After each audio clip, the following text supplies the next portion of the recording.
Time for another product review. Cuisinart coffee grinder. So we've got our Death Wish coffee beans and we are going to grind them into espresso. So the lid's got some measurements on it. I filled it to the top one because go big or go home. Let's pour them in and get grinding.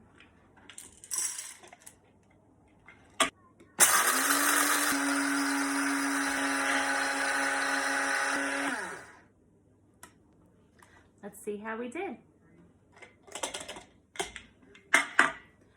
Ooh, grounding beautiful. So we've got a few tablespoons of ground coffee here and most of it came out, so it's not so bad. I like this grinder. I'm gonna give it a pretty good rating. I'm gonna keep using it. My only complaint would be that there's really no great way to get the grounds out. And once you clean it, I feel like you end up wasting some. But all in all, it's a pretty good one. Bye.